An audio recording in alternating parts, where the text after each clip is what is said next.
Sən heç özünə bu sualı vermisənmi? Mən yaxşı insan olmağa çalışıram, amma niyə bu məni bu qədər yorur?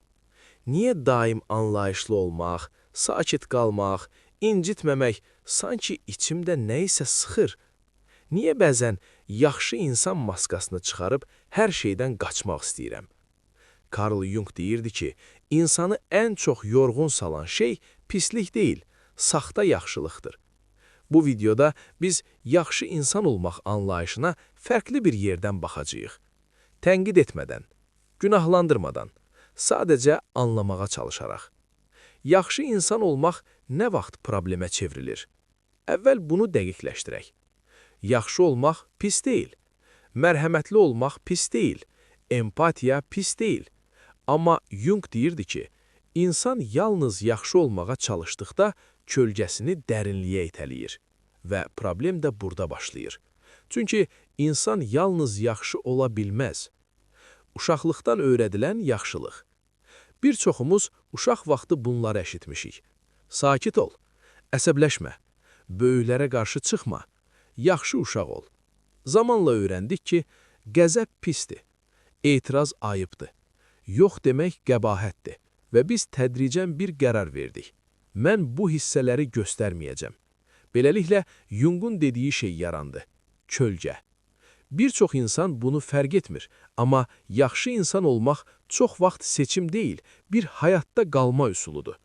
Məsələn, evdə əsəbləşəndə valideyn sustururdusa, etiraz edəndə cəzalandırılırdınsa, səsini qaldıranda ayıbdır deyilirdisə, sən bir şeyi öyrəndin. Yaxşı olsam, təhlükəsiz olaram.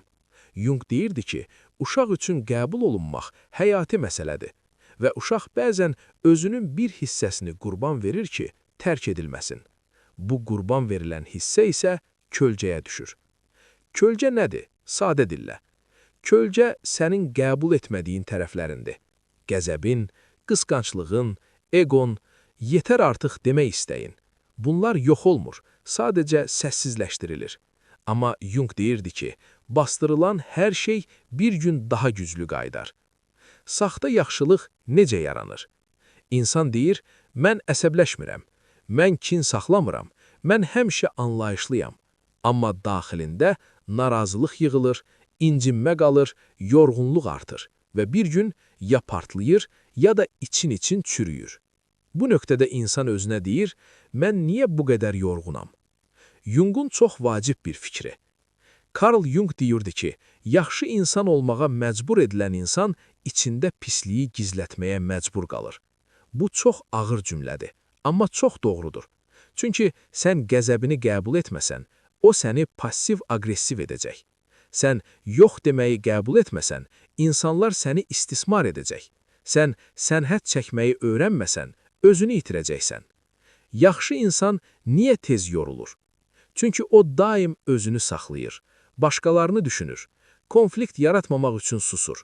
Amma insan daimi susmaq üçün yaradılmayıb. Jung deyirdi ki, şuur yalnız sakitliklə deyil, qarşıdurmayla da inkişaf edir. Bəzən insanlar deyir, bu adam əvvəllər çox yaxşı idi, indi dəyişib.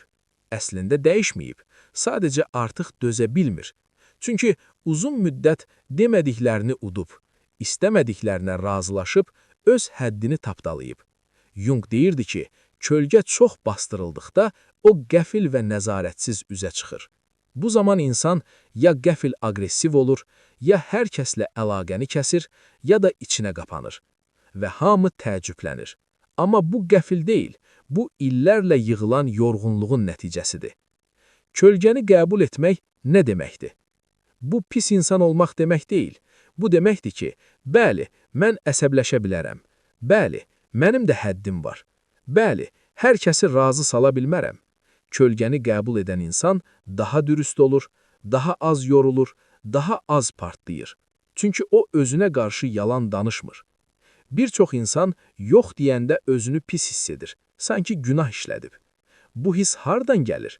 Çünki uşaq vaxtı öyrənmişik ki, sərhəd qoymaq egoizmdir.